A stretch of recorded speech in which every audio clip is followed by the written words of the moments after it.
early. Sometimes it's good to be early. But our show starts at a specific time. You should remember that. Let's get started then, shall we?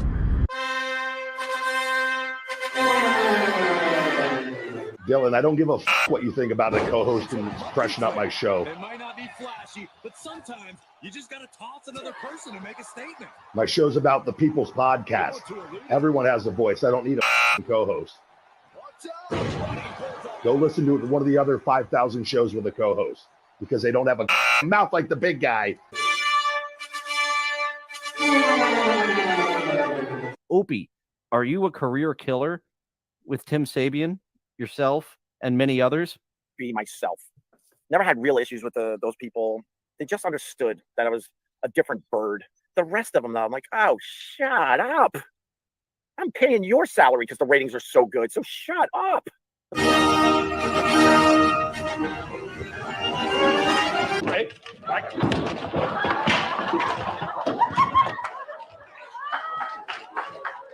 Live from Somewhere. it's Dillon.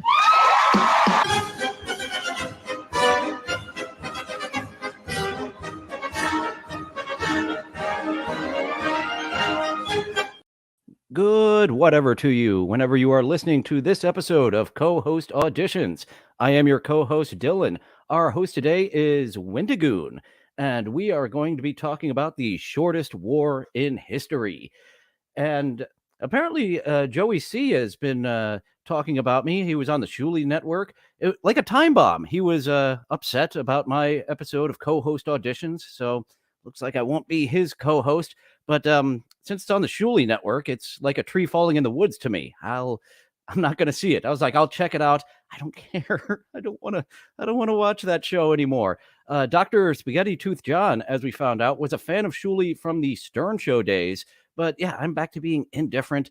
And apparently, basically all he said is that I don't have many viewers, which I don't. Thank you, folks, for stopping in and being a viewer of this show. Dabblestorian, Dayla, American Cupcake, who I will be talking to this week on Wednesday, chatting with beloved chatters. Really looking forward to that. But yeah, Joey C has like a show that's like two dogs fucking on the side of the road. People are going to check it out. Whereas my show is more of a donkey show, more of a specialized interest, a little niche. We put some effort. There is some talent here in my talk here in my donkey show. He's talking about Dayla's kids. Oh no, that is something that's just not acceptable. And let's go to Futurama to hear what is really going on with Joey C. If I have that clip. what's that? War were declared. War indeed were declared, and it seems he forgets all the wars he starts. He doesn't seem to remember all the times he mentions people. So hopefully we can be friends one day, Joey C. But you do seem a bit emotional. My jabs are quite softballs here, and you were getting very upset at me. So hopefully we can be buddies one day. Maybe I can come on your show. You can come on my show. And then we can just wipe the mess off of all that cum on all of our shows. But today is not Joey C. Day. Today is Wendigoon Day. And Wendigoon, one of our friends, Annie, is a fan of Wendigoon. She knows all about him. I know very little about Wendigoon. And he is talking about the shortest war in history. I don't know who this is with. I only previewed this a little bit. So let's find out about the shortest war in history. Take it away, Wendigoon. War is a horrible, brutal tragedy that most often points brother against brother in a horrific conflict that leaves families and lives broken, and most often ends with the victor standing atop the ashes they created, hoping that more men will not come along and do the same tragedies that they committed.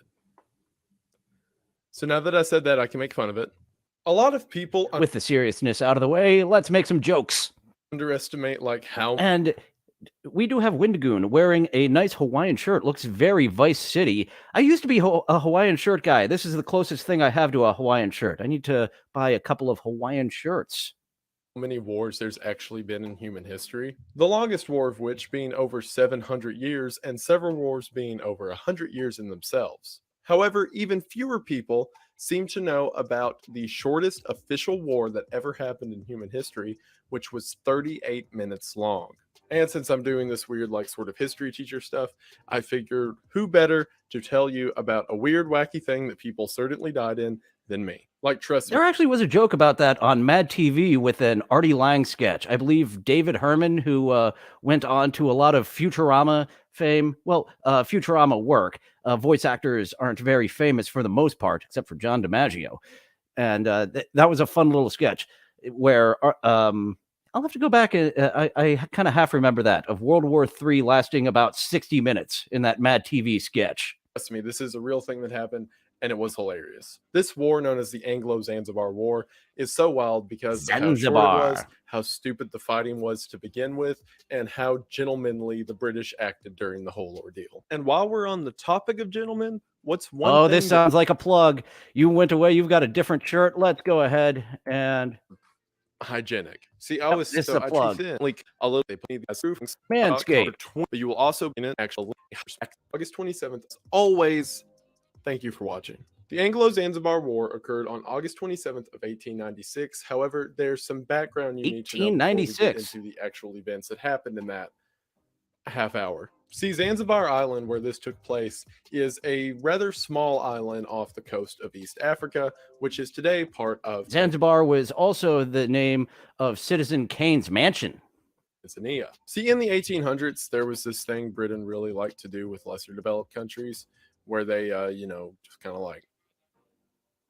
like took them. And Zanzibar was no exception. However, instead of being like an actual colony that they had to pay into, it was more so kind of like Britain was there and provided. Kind of like Puerto Rico. What does America have? 4 territories: Puerto Rico, the American Samoa, and I'm missing 2 others. But yeah, we don't really like to talk about those in America. All that no representation for those territories, not official states like Zanzibar was. Security stuff, and then took their resources, but didn't really have to give them anything. And Xanadu. Thank you, American Cupcake. I was in the neighborhood. I haven't watched Citizen Kane in a while. Xanadu, not Zanzibar. Like, too crazy. And without going into all the details, most of it just came down. Guam. That I knew Britain that. Took resources from the people of Zanzibar and then told them some stuff that they couldn't. American Cupcake turning into my official fact checker. Thanks for filling in the blanks of what I kind of know and kind of forget. Like in 1858, whenever Zanzibar declared its independence from the nation that previously controlled it, Britain was just kind of like, all right, that's cool. Get back to work. However, there wasn't really anything too intrusive that Britain was doing until in 1873, when they told the at the time leader, Bargash bin Said, that they had to get rid of slavery within the country. See, around the late 1800s, slavery was kind of dying out everywhere, and most industrialized nations were making a big push to stop it, and pretty much all of them were able to abolish slavery rather peacefully, unless you're the United States and you have to have a war over it. And this is something that the people of Zanzibar had a problem with, as it was one of their primary exports. It was around this time that Zanzibar had built their capital, known as Zanzibar Town. There were more smaller structures around Zanzibar Town. Well, gets the point across. However, the primary structures of Zanzibar Town consisted of the palace, the harem, and something known as the House of Wonders. Ooh, the harem! All wooden structures connected to each other through bridges. So one of the biggest buildings was the whorehouse. That's nice. Like the American Old West. You could not have an Old West town without a whorehouse. While a palace and harem were pretty standard for African kingdoms in the 1800s, the House of Wonders was interesting, as it was a place of worship that is supposedly the first building in East Africa to have. I kind of want to take Wendigoon to 1 1/4 speed, but I did have a few complaints that 1 1/4 speed is just fucking annoying to some people attempting to view. So I'll attempt to only go to 1 1/4 speed when it's absolutely necessary. Hannibal TV, it's 1 1/2. There's no way we can only listen to them to 1 1/4. That Hannibal TV have electricity. And then in front of all that was a really big lighthouse. Much of the funding that Zanzibar received to do this type of stuff came from the British government. So whenever the British government said, hey, you got to get rid of slavery and we'll give you a ton of money, the government was fine with it. However, a lot of the people were not. It got even worse in the years following this, as a little country you may have heard of called Germany started to get into a trade fight with Never heard of it. Britain, and Zanzibar was one of the You mean Deutschland? primary locations of that. See, I find it so funny. Was it Louis C.K.? Was it Jim Gaffigan? There is a comedian who has a bit with how in our own language, every different language has a different name for a country. Wir Deutschland, you're Germany. Estados Unidos, that makes sense. It's literally United States, but in Spanish. see, Britain owned land around the area, and Germany owned land around the area, and they all wanted a piece of the money that trade routes were bringing in. So Zanzibar was kind of a battleground before it became a actual battleground. It got really bad whenever the new ruler that came to power, Ali bin Said, in 1890, decided that he was going to be entirely pro-Britain. He put up rulings such as Britain was able to decide what Zanzibar could and couldn't trade, and Britain had veto power for whatever future ruler of Zanzibar would come along. People over time got really upset with Britain pretty much telling them what to do. So in 1893, whenever the new Oh, they getting upset at you, Brits. I'm not upset at you. Thank you for joining. Half of my audience being from the UK. leader, Hamad bin Thuwani, was put into power and he was pretty much a British puppet, people got pretty upset. As a matter of fact, We love puppets around here, especially if they're a puppet leader. Should have been felt. Unfortunately, it was not the felt puppet. It was the human type of puppet. riots began occurring around Zanzibar, to which the British government then put 1,000 troops around him in the British palace. So there's a lot of tension happening in the country, a lot of tension happening around the palace area, and then this is when everything goes downhill. At 11:48, That's why the whorehouse is so close to the palace, so that you can really alleviate all those tensions really quick just by going next door. on August the 25th of 1896, Thuwani died unexpectedly. So this now meant that the throne was open. However, according to the ruling mentioned that was set up in 1890, Britain had to approve whoever the new ruler would be. That same day, as a matter of fact, a couple of hours later, a man walked into the palace named Khalid bin Bargash. This guy was the 29-year-old nephew of Thuwani, and some people suspect to this day that maybe he murdered his uncle in order to take control. Hence the whole he was already That is a lot of how power has changed in the past, of just murdering who's in charge. And Futurama actually has an episode all about that, of the water people being drank and executed by being slurped up by a straw. already in the area and his uncle died unexpectedly thing. This guy immediately moved into the palace without the approval of the British government and said that he's now Sultan, which is pretty much like king, but like Britain's the real king, so you can't be king. You can be a sultan, though. That works. Britain did not care for It's a different name. King, Sultan. Who's your Jafar, though? this one bit. As a matter of fact, they had a candidate put forward that they were just going to throw into power called Hamad bin Muhammad, who was just kind of standing there like, oh, well, I guess that guy's sultan now. He bin Muhammad. Before that, he bin Cassius Clay. I am looking for a co-host for my TikTok show, American Cupcake. This is the show where I'm throwing my hat into the ring to be Wendigoon's co-host. Unfortunately, Annie informed me he's already got some co-hosts in a new show. So it looks like I'm too late to get on Wendigoon, unless you want to start a new show. No. I'll explain what these ships are in a second. But the moment that this happened, the British diplomat by the name of Basil Cove came on. Can we call him Basil Faulty instead? I think I'm going to try to do a Vinnie Paulino week coming up when I debut my new show that he has agreed to be part of, as well as Cardiff coming up in November, Dabble Story. And I think we'll have a whole Vinnie Paulino week. Onto the scene to try to reason with Khalid. See, Khalid actually did this same thing 3 years ago after the previous ruler died. He had came and tried to take power. German Cupcake is in favor of turning this fellow up to 1.25. He believes he does not have as much charisma in his voice as he could.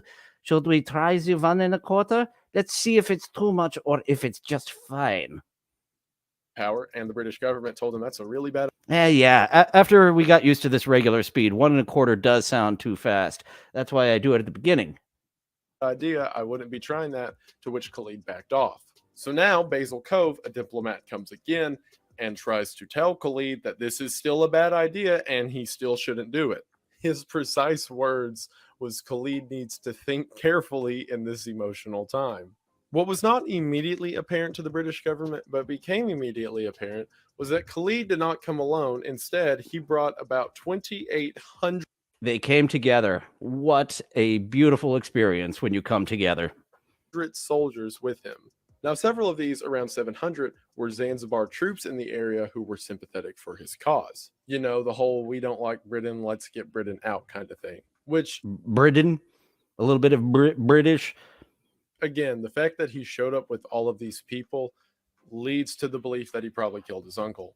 And as for what the other ones of the 2,800 were, mostly just local. We all have our little foibles.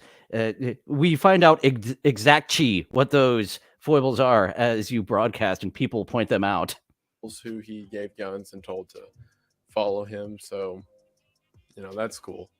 And also, Khalid took control of the Zanzibar Navy, which consisted of one dinghy called the HMS Glasgow, which was a small one dinghy. He's talking about wieners. Yacht that was built for the Sultan of Zanzibar by Britain as a gift, which Khalid converted into a makeshift warboat by simply strapping a few cannons and a machine gun to the front. Just strap on a cannon and that female becomes kind of like a male. Of the yacht.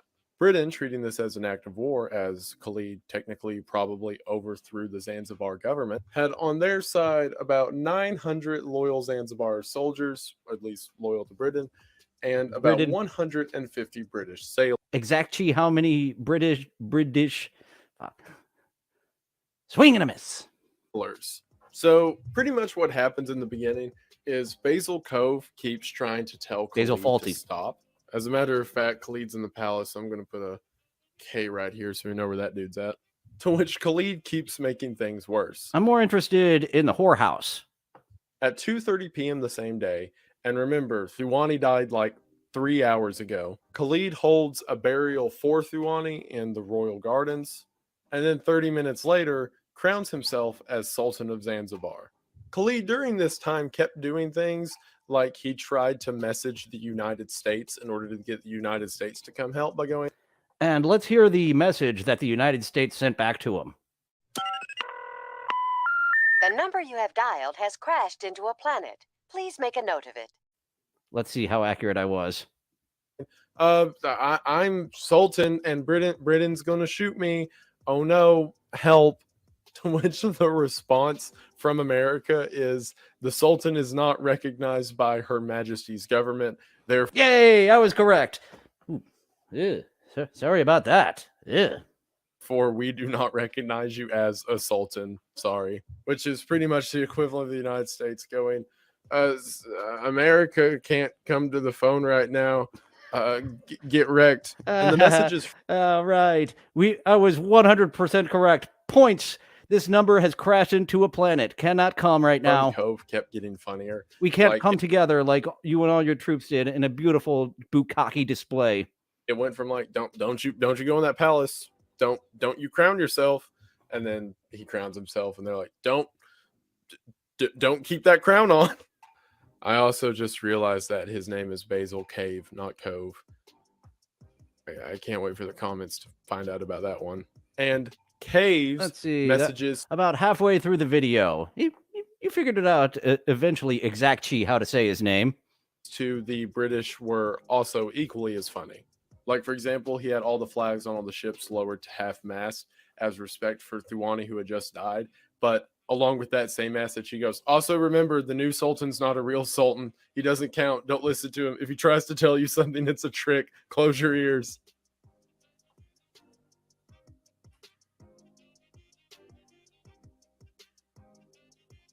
Raycon Thrush. Ooh, are we getting into a punk concert? Is this going to be a big mosh pit? This thing went on all night, and by the next day, on the 26th of August at 10 a.m., the British Royal Navy that was there consisted of the Raccoon, the Thrush, and the Sparrow, which may sound like really cute names, but I want to remind Zanzibar versus Britain.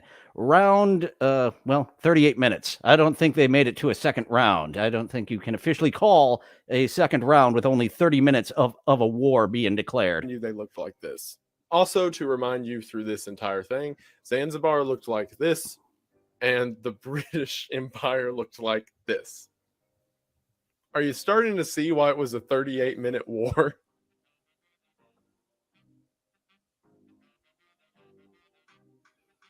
Moss At and around 2 p.m. Thresher. that day, the admiral arrived on the command ship known as the St. George and gave an ultimatum to Khalid.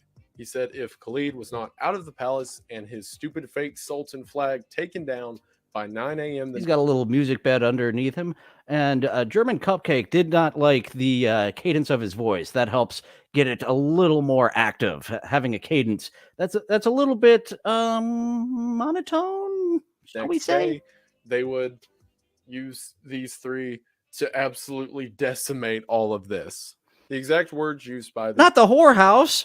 British government whenever the brigade asked what they can do to take Zanzibar back was, quote, take it back by whatever measures necessary. This didn't only give Khalid ample time in order to surrender, but it also allowed the British government to come along on the sides of the shores and begin evacuating the surrounding town.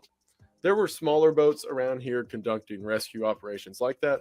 Smaller boats. Their big warship is a dinghy with a cannon strapped onto it, which some guys are really into.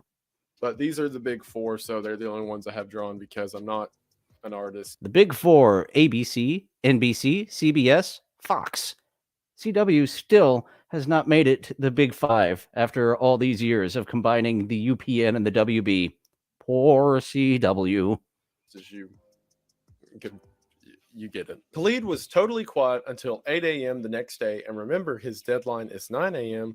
when he requested a parlay directly to Cave. Cave said the only way that he was getting a parlay or anything of the sort was to step down. At 8:30 a.m., again, we're getting close, Khalid sends a message to the British Navy. Step down. The only way you get a parlay. Pull over now! I've got to play that full clip again. That mom is so fucking pissed. Saying he does not believe that they will fire on them, to which the exact words that Cave said back were, we certainly will. That's what I mean by this is so hilariously gentlemanly. Like, the British Navy has their flags at half-mast for the country they're about to bombard, and when they're just... That is a fun little ballsy move of... we are going to really myrtleize all of you. We're coming in just giving you some mourning with a half-mast flag of the people who will be massacred. Just talking back and forth like pin pounds, like, oh, you won't shoot me? I certainly will. If you make me, we're going to kill you. So sure enough, that's pretty much everyone expected. 9 a.m. rolled around, flag was still up, and Khalid was still in the palace. To which, at precisely 9 a.m., the admiral gave the order to fire. To which, at precisely 9:02 a.m., the Raccoon, Thrush, and Sparrow all simultaneously began firing on the capital. What followed was 38 minutes of noise. See, here in the capital of Zanzibar, they had a few cannons and a couple machine guns, but I'm once again... Which song was it by Tenacious D? Zanzibar. That keeps coming into my head. Jack Black, Zanzibar. These things look like this. So what pretty much happened is, like, they probably saw the first few shots, and then it was just 38 minutes of explosions. The reason this war is cited as 38 minutes is because it's often considered a war can begin whenever the first shots are fired. Like, for example, in the American Revolution, they say the shots at Lexington and Concord signified the opening of the revolution. And then it's also believed by several whenever the flag at the enemy's capital is taken down, that is the end of the war. So, capture the flag rules. We've all played that at summer camp. so for example, people say that I was a bigger fan of Jailbreak than Capture the Flag. Similar, World War II ended, but different. Whenever Russia got to Germany and took down the flag from the Reichstag. So what happened is at 9:02 a.m. they started shooting, and I think the exact time was 9:02.10. I think you can quote me on that. Dillon McKay and Brandon Walsh showed up. And at 9:40 a.m., they quit shooting, and then the flag was gone, as was the palace and everything else. And they're like, No whorehouse. Huh, it seemed like such a good idea to have the whorehouse next to the palace, but they're both gone. all right, boys, war's over. Reports vary about when, but at some point during the explosions, Khalid ran out the back door along with a few of his advisors. So maybe we'll get into Reconstruction now, because you're supposed to help with Reconstruction after the war, and especially with the whorehouse. I would be saying, Fix it, fix it, fix it, fix it, fix it, fix it, fix it, fix it. and then we can get to the palace capital. And left all of his loyalists and the poor people with rifles to stay behind and die for him, like any nobleman would. And when it was over, the flag's gone. The palace and the harem were on fire. Surprisingly, the building full of 19th century electricity, the House of Wonders, wasn't on fire and was actually pretty okay. So that's, something, I guess. However, one of the most amazing parts about all this. So remember the Glasgow I mentioned? Like this little. Actually, no, I talked over the Glasgow. Oh, the dinghy with the strap-on cannon.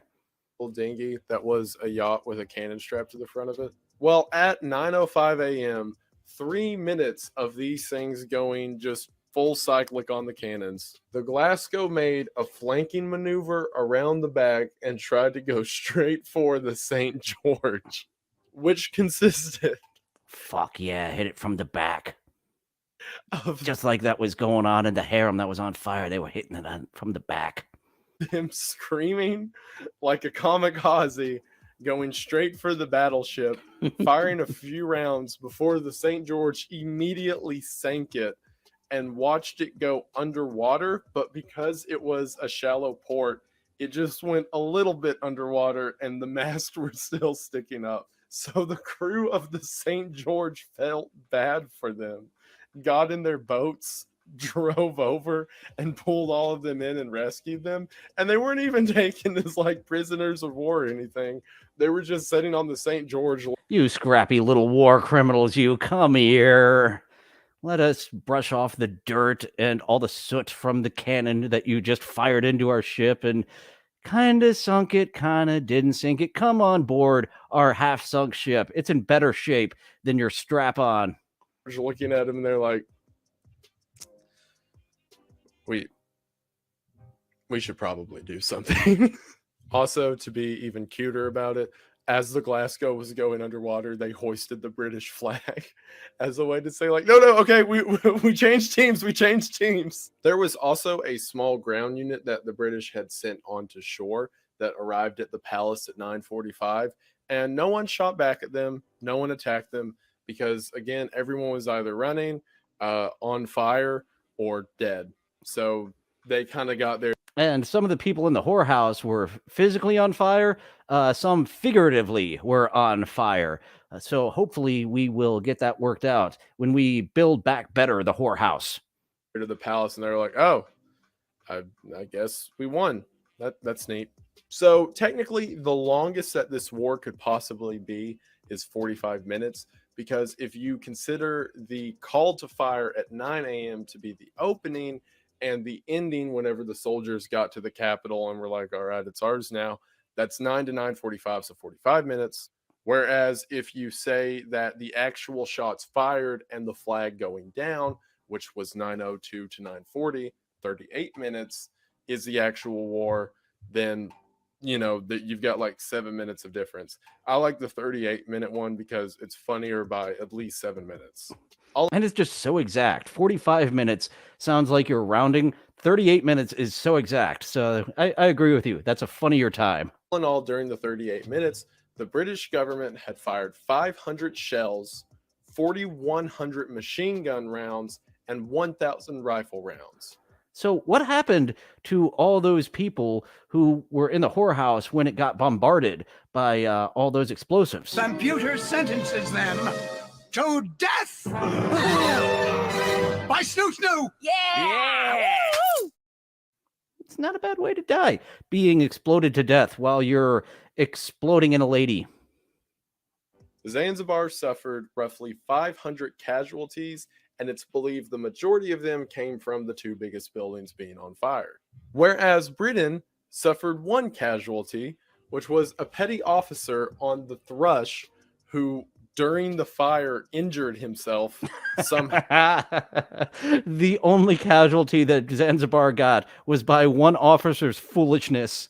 But he got better, so and that's it. That's all they lost in this war. Also, remember how I said the surrounding city had been evacuated?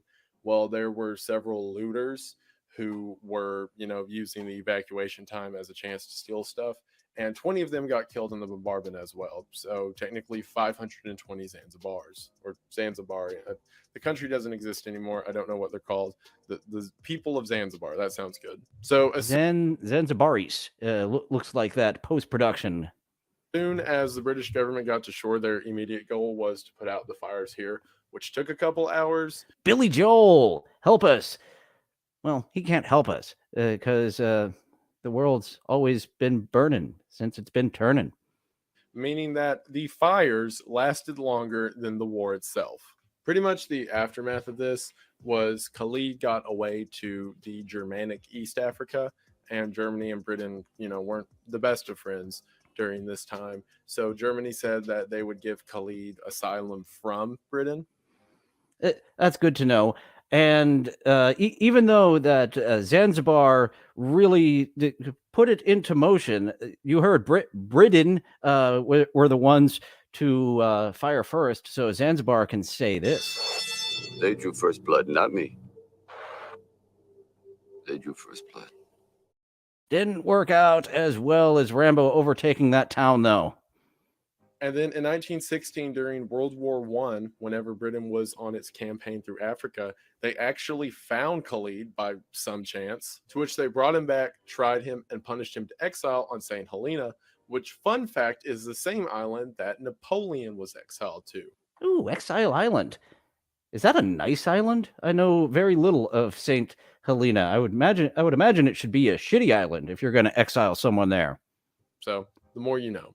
Not only that, but after everything was said and done, the British government taxed the people of Zanzibar for the cost of the ammunition they used to shoot at them. And how much ammunition did they shoot in 38 minutes? Which has got to be the most British thing I have ever heard. All in all, of course, the lives that were lost is a tragedy, but I think it's interesting to look at history through a certain optics that's entertaining in order to try to better understand it. Because there have been several wars throughout history of what happens whenever an industrial nation meets a nation that is struggling to maintain any form of industry. However, the, offset side war normally isn't as... And you can play this out in Civilization 6. Annie and I had a lot of fun attacking those less developed nations and shit our pants when more developed nations decided to, hey, we want your city now. Stream is 38 minutes. So hopefully you enjoyed this little walk through memory lane, and hopefully it wasn't entirely boring. And sincerely and from the bottom of my heart, German Cupcake thought it was a bit too boring, but some of our other viewers were into it. Thank you for watching. I enjoy this kind of weird nerdy stuff, and I'm glad that hopefully you all enjoyed as well, or at least if you've stuck to this long in the video, I hope that you enjoyed it. It's really cool for you guys to be a part of this and to watch this, and it's great. He's got the Force Awakens right there next to his whiteboard, but really it should be the Clone Wars for this video. I want to say a huge thank you to the person who is editing this for me, Honey. Honey, you are fantastic. She's made all the funny meme videos of me, so I thought it would be cool to, give her a shot with this one, because, again, Caitlin is still doing a ton of the editing for me, and she will in the future. But she's busy. He's just getting to plugs. I will indeed go to 1 1/4 speed during these plugs. Maybe he'll say something more about the war. Maybe he's just getting in his plugs. I'm busy too, so 2 more minutes works to go. To break up the workload as much as possible. So, Honey, I hope you enjoyed this. Thank you so much for doing this. It's really cool of you. Thank you all so much for watching. It means the most. You guys have been great. This has been enjoyable for me, this channel, and I enjoy doing this kind of stuff. It's fun to just take old historical stuff and pointed them. So thank you all so much for watching. Thank you so much to my subscribers. It really does mean the most. I'm at a number I can't comprehend now, 200. Yep, he's just signing off now, and we will get to our next segment in just a moment. But first, a little bit of a shill segment. If you like, subscribe, same things he's talking about. We do have to hit with a hammer to be like, hey, we are need a little help to get this small channel out there. And liking, subscribing, thank you for chatting, commenting after it's over also helps.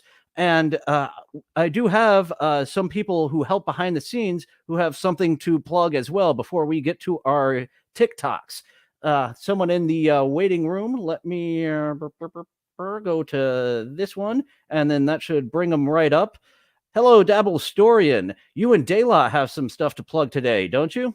Yeah, I came on here to tell everybody, please don't subscribe to Dillon, subscribe to me. That's my message. Well, then get the hell out of here. Just kidding. He Dabble Storian is we've been neck and neck. We started our channels at similar times, and you have been a little bit ahead recently, and you're trying to keep that lead. But can't have you beat me, Dillon. I just can't have it. You've been getting around a lot lately, and I understand your want to be ahead of me, or want to beat me. And what are you doing today? You and Dayla are doing a few things today, aren't you? Yes, I'll be having the Jim Grindle interview on, obviously, the Dabble Story Network. And I don't know if you know this, but Jim Grindle is a guy that Lou and Kai stole their show from. They stole his channel and turned into a Lou and Kai. You've been in quite a feud with Lou and Kai and the Joey C Network. And one of those looks exactly like the Funkasaurus, Brodus Clay. It's very funny. So they stole this concept or the whole show from Jim Grindle. So you will get Jim Grindle's point of view of his show being nabbed by Lou and Kai. Yeah, I mean, I think you should go against Joey C today. Maybe tomorrow be Joey C episode. You need to hit hard, Dillon. I'm going to do a Kevin Brennan episode tomorrow, a return to Kevin Brennan for tomorrow. And as I said, thank you for making the Vinnie Paulino. I think I'm going to do a Vinnie Paulino week in November when I launch my new show. And I've got the confirmation that Cardiff will be on. Vinny has kind of given me a maybe, but have a whole Vinnie Paulino week on co-host auditions and the new show coming out in November. I do have a new idea, though. A Spider Alamar co-host. Spider Alamar, as long as we don't do a cock off, I am absolutely convinced that Spider Alamar, that he has a skinny guy cock. I've got a cousin who he was so much better at puppetry of the penis than the rest of us because he had his old skinny guy cock where we had less to deal with. He could do many more puppetry of the penis tricks. I do think Spider has probably the smallest dick there. I don't know if you know this, but apparently Melton made him cry. And he was quitting the network. Oh, so I'm absolutely wrong on that one of the skinny guy wiener over on Spider Alamar. There was something else Dayla wanted to plug as well. The BYB show? At BYB. He's going to be on there at some point. You know, his agent gets him everywhere, booked everywhere. Oh, you got him booked. You make things happen, Dabble Storian. Dayla has been working behind the scenes for me. You've done some behind the scenes for me, and you're doing a lot behind the scenes for Dayla. I mean, somebody has to carry him. Luckily, he isn't fat. He is not fat like a lot of us here in the Dabbleverse. He's one of the skinnier Dabbleversians. I mean, I just carry the Baloney Network, the Dillon from Somewhere Network. I carry so many networks. Why not add some more weight to my back? Let's see how long we can, how much weight we can put on your back before your legs just break under the pressure, and then we'll know that's too much. That's one too many. Hopefully not before we get a GoFundMe for. I don't know if you saw this, but we're going to do a $500 donation if we get for Cole's GoFundMe. Bill's going to be in a gravy bathtub for 4 hours. Bill is doing a lot of fun gimmicks. I tuned in. I missed the live stream of the smoke off. Rochi came on. First time I've seen a video of Rochi doing a smoke off. The smoking worms with Dayla the week before, and we've got a gravy bath coming too. If we get $2 grand, he's going to be sitting in a bath of urine instead. Ooh, let's make that happen. Two grand to change the gravy bath into a piss bath. That is, he's gonna have to collect piss for a little while. Got to put it in the fridge too, or else it's gonna fucking stink. I mean, for 70 grand, he said he'd go down and fuck Joey C. Joey C, I hope you've got your lube. You've got someone who promised to have the relations with you. But it's for charity. He can't say no to charity. Yeah, Bill, since we're talking about Bill, he always likes to push the charity for a good cause, getting Cole a van over on GoFundMe, a special needs child who's growing out of his car seat, and the special needs van will help him get to and from all his appointments and just everywhere coming up. Yeah, I mean, I'm more excited to see Baloney sit in a piss bath, to be honest. You're right. You do want to put that charity on hold for just 1 week to get that piss bath to happen. So he's more interested in the gravy bath. Oh, of course. I would be much more interested in the gravy bath. I don't want the piss bath. There are some people more interested in the piss bath, but myself, not one of them. And Bill Loney, yeah, wanting the gravy bath. I 100% agree there. So it just makes me laugh, the idea of Baloney sitting in a piss tub for 4 hours. So we have coming up this weekend, Bill Loney over on his channel will be either in a gravy or a piss bath. We can make that happen if we give a lot of money to which charity is it this time that we're giving money to? It's Cole's GoFundMe. Oh, it is Cole's GoFundMe. But okay, it is you indeed. Can put the link in the chat. Yeah, Cole's GoFundMe. If you search Google handicapped van for Cole GoFundMe, I have found that comes right up as well. Yes, piss BO, Annie. If you leave that piss out and not in the fridge, it will become piss BO. So, okay, we are indeed once again getting Cole a van. GoFundMe. If we can't get that link, I have found that it comes up when you Google it. BYB with Dayla and Dabble Storian's channel will have Jim Grindle talking about his show being stolen from him. What time will that be broadcasting? At 2 p.m. Eastern, so an hour from now. 2 p.m. Eastern time, not long at all. So thanks for joining Dabble Storian. Any more plugs you want to get before I get to the final segments? As I said, subscribe to me. Forget Dillon. He's at the Dabble Storian Network. The Dabble Storian Network, the From Somewhere channel. Sometimes I slip up and say network, but yeah, we're too small to be a network here on From Somewhere. But we've hit 100 subscribers necessarily. Yes, we have. I wasn't hanging out in 90 something for long. I went right up to 100 something really quick. So thank you, 10 people, for getting me out of the 90s. And only 5 times more viewers and 5 times more subscribers, and this channel becomes monetized. And maybe around 500 subscribers, I start the paywall content, because paywall content is where it's at. That won't get canceled out of nowhere because the algorithm decides, hey, we don't like what you're doing there. Yeah, I mean, Bill's last two streams got copyright striked. Yeah, they're getting more sensitive to that type of stuff. And people going over to Rumble, all that, but Rumble does not have the audience yet that YouTube has. No. And Twitch, I get like 1 or 2 people now and then, but you can StreamYard, you can very easily broadcast to both. So why not attempt the Twitch? I mean, I don't know about Rumble. Like Joey C streams on Rumble and he only gets 1 view. So that seems to be what a lot of people get, is a view, a dozen views over on Rumble. So thank you for joining today, Dabble Storian. We've got a good cause to get Bill Loney in a piss bath this weekend instead of a gravy bath. I mean, he said if he goes in the gravy bath, he's going to be dunking food in there too. Maybe have some rubber ducks go across.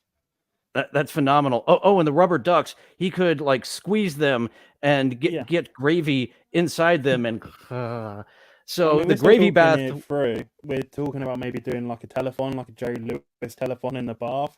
either a piss bath or a gravy bath. So people, guess, will turn up. Maybe you could turn up, call in, donate. All right, you are starting to break up a little bit. Sounds like your Wi-Fi is hitting a rough spot. Joey's no, you're not coming breaking up after me. Oh, that's what it is. It isn't the Wi-Fi. It's an attack to get your sound quality down. Oh boy, Yeah. I will have to do another co-host audition too if these attacks continue. But yeah, tomorrow it'll be Kevin Brennan, and thank you for cutting together the Vinny Paulino co-host audition. I want to do a Vinny Paulino week, probably hopefully the second week in November. I hope he can come on. He left it ambiguous, but Cardiff is definitely down for the new show concept coming up in November. I think we need a Rochi co-host at some point. I'm a fan of Rochi. I know we've only got I've only seen his video once over on the Bill Loney network, and I plugged that for this Saturday. Bill has been doing some fun stunts on Saturday nights, so tune in for a gravy, or if we all donate a bunch, a piss bath. that sounds like it might get flagged immediately. Weeks. I think this week 2 we'll weeks. probably be doing a drink off. So we're just trying to find people who want to go against Bill in a drinking competition. Ooh boy, that's a tough one. I could do that. I'd lose, but yeah, as I said, the smoke off. My asthma has been acting up, so that would have been a bad news for me. Well, Bobby yes, smoked 15 cigarettes in the hour. I did 7 in a day was my max when I fell down the cigarette hole again, and now I'm weaning off. I went 7, I think it was 6 full years without having a cigarette, and a shitty job brought me back into the fray of cigarettes. There's Daylaw giving an American cupcake for the Chatting with Beloved Chatters show. Looking forward to chatting with him. I believe he's a mod for Joey C. So hopefully there's no shrapnel. Hopefully there's no shrapnel from the Joey C network with American Cupcake. I've gotten along with him well so far, and I'm getting ready to let you go here. Thanks for coming on Dabble Storian channel at 2 p.m. Eastern for the Jim Grendel interview talking about his show being stolen, and Daylaw over on BYB. What does that stand for? Sometimes I miss I get confused with my acronyms. I don't know either, to be honest. I mean, we're all here for the Dabble Storian network. Daylaw. Yep, the Dabble Storian network, the BYB. Thank you for joining. I'll talk to you again soon, Dabble Storian. All right. Bye. Bye. That was Dabble Storian. Him and Daylaw doing a lot of fun stuff. Been very supportive of me over on this channel, and I'm very grateful for all my viewers and all the people that put in some effort in this show. And we will now get to our TikTok segment. Let's share this tab and let's go to this view. We have a few TikToks about war, some weird war stuff. We have the Gray Matters blog telling us about the manual to a very strange German tank. Weird history fact you may not already know. In World War II, the German Tiger tank was one of the most advanced tanks ever created, but it was also one of the most complicated, and the crews were having a really hard time learning how to operate it. So German command came up with an idea where they put out a new manual. This manual And what's fun about this manual is it will give them a different type of hard time. Included dirty limericks, naughty jokes, and a scantily clad drawn woman named Elvira. Over the really, really important parts, she was naked. So they used German tank porn as a method of training their tank operators. And the really crazy part is where did the dirty parts? What was she doing with those tanks? Worked fantastically. So if you ever need to teach someone something and it is super important that they get it really quick, use porn. That is a great strategy. Use porn. People will indeed pay attention if you just add a little bit of filthy porn. A little bit of filthy for the kind of important parts. Really filthy. Get Elvira spread eagle and that tank shooting inside of her to make sure people are paying attention. So I pulled this last night before Tuki's show, and then there was discussion of this great emu war on Tuki's show. So let's get a little bit of information of the Australian emu war. Australia waged a feudal war against a horde of emus in the 1930s. Yes, those large flightless birds had declared war on the country. Sort of. Well, they were causing a ruckus. These turned out to be formidable opponents. I wonder how ostriches would fare, because they are similar birds, but a little different. The emus, numbering in the thousands, had migrated to the Campion district in Western Australia, where they found the wheat fields to be a delightful buffet. The farmers, however, were not amused. The situation was so dire that the Australian military was called in to deal with the feathered menace. So there was a minister of agriculture, but they went to the minister of war, minister of defense, to get rid of these emus. So the minister of defense, he knows what to do. Armed with Lewis guns and 10,000 rounds of ammunition, the soldiers, led by Major Meredith, set out to curb the emu population. Major Meredith Baxter Burney? She's a pretty hot 1980s mom, Meredith Baxter Burney. The media dubbed the operation the Emu War. The first attempt to quell the emu uprising was a bit of a flop. The emus proved to be surprisingly elusive, scattering in different directions, making them difficult targets. The soldiers managed to... So I saw a few different videos on this where the emus were called very intelligent and just elusively stupid. So I'm not sure if it was their intelligence that made them so great, or their stupidity actually helped them out here. Managed to take a few out, but the emus were relentless. In fact, they seemed to be getting smarter, adopting guerrilla tactics and splitting into smaller units. Undeterred, the military tried again. This time, they managed to take out about 100 emus per week. However, the emus were not phased. About 100 emus per week. I believe the number I saw somewhere was over 20,000 of them, so not putting a dent in their numbers at all. And Isaac Walmart believes that Daylaw could have got this done. In fact, Major Meredith was quoted saying, "If we had a military division with the bullet-carrying capacity of these birds, it would face any army in the world. They can face machine guns with the invulnerability of tanks." In the end, the emus... That's something that came up over and over again, of how many rounds they would unload into these emus. And apparently their vital organs are not distributed in a large area. They are in a very small area. So you had to be like exact. There were machine guns unloading on these emus who would just keep on running. Won the war. The military was withdrawn, and the emus continued to roam the wheat fields. The farmers were left to deal with the problem, resorting to a bounty system to curb the emu population. As for the emus, they probably didn't even realize they were at war. They were just looking for a good meal. That is a question. Did the emus even realize what was going on? So we had a few war talks there, and now we have got what we always end with, a few attractive clown TikToks to take us out. And I honestly need to organize these better, because as I was looking for which clips to choose, I couldn't figure out which ones I have and have not played yet. So that is an organizational problem on my end. And we have Shalia. We've seen her before. She gets a little weird with it, as a clown being attractive just always is. And the caption says, "When I show up at a circus and see performing clowns doing tricks and shit, when all I do is just clown makeup alone in my room." Okay, so she does put on clown face, not an official clown. Well, my name is Skylar White, yo. My husband is Walter White, yo.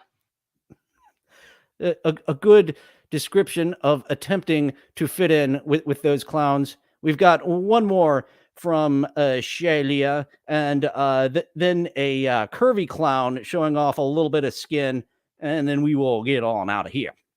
So, bro, do ASMR. You could be so successful. And she gives us a little taste of what her clown ASMR would be. I am stealing your organs. I'm harvesting your organs. That's me eating your organs like it's spaghetti. A very slurpy ASMR. She could do a mukbang with an open dead body with this clown ASMR. And for those who haven't seen her before, she is foreskin hungry. She likes to eat the foreskin. Oh God, I'm gonna break your rib cage. That's what it would sound like. No one would want to listen to that. And if you did that on the air, you would definitely get thrown into prison. So we had two of hers. We didn't see much of her curves, but we do see a lot of curves from Circus Babe here, who definitely has an OnlyFans. And yes, I've played some of hers. I haven't played others of hers, and I absolutely fucking forget which I have and haven't. People say played. that. Oh. So I will do better at organizing my videos, figuring out which ones I have and have not played. Circus Babe, what's up with you? People say that. Oh, you want to be different so bad. You want to be different so bad. No, I would much rather fit in and be liked. But there's something wrong with me psychologically. Giving us a little insight into her mind of, I know I'm all fucked up in the head, but what am I going to do about it other than be all fucked up in the head? Can't fix it overnight. Thank you for joining this episode. Some people were a fan of Wendigoon, some were not. And tomorrow we will do a Kevin Brennan episode before the free episodes are taken down once he finds them and's like, those are supposed to be behind the paywall. I put everything behind the paywall. How dare you show my shows for free? Kevin Brennan, and we will talk to American Cupcake on Wednesday, chatting with beloved chatters, TikTok around the clock. I would like to get a co-host for that. I would like co-host auditions to be my only solo show. And yeah, we're getting a little higher views for the TikTok show. Some people are enjoying it, and just a little retooling. I think it could become even more popular. Goodbye, Brennan. FKB, FCZ. Yeah, F both those guys.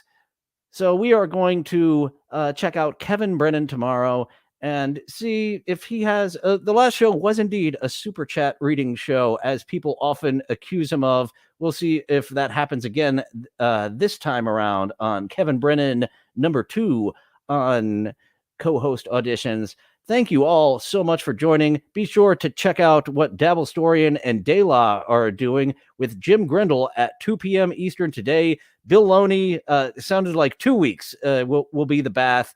And he's doing some fun little stunts over on the Bill Loney channel.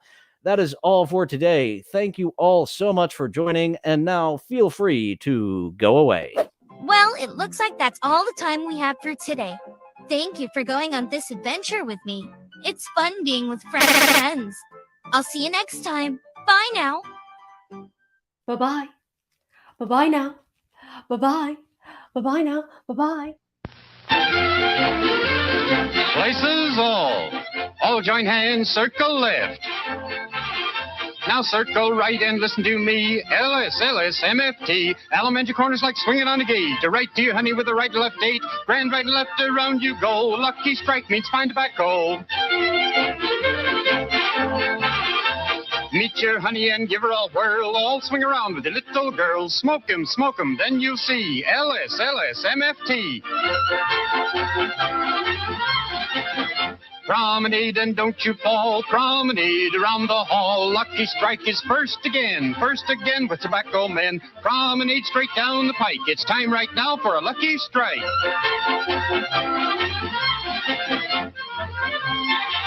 Yes, for smoking that you're bound to like, you just can't beat a lucky strike.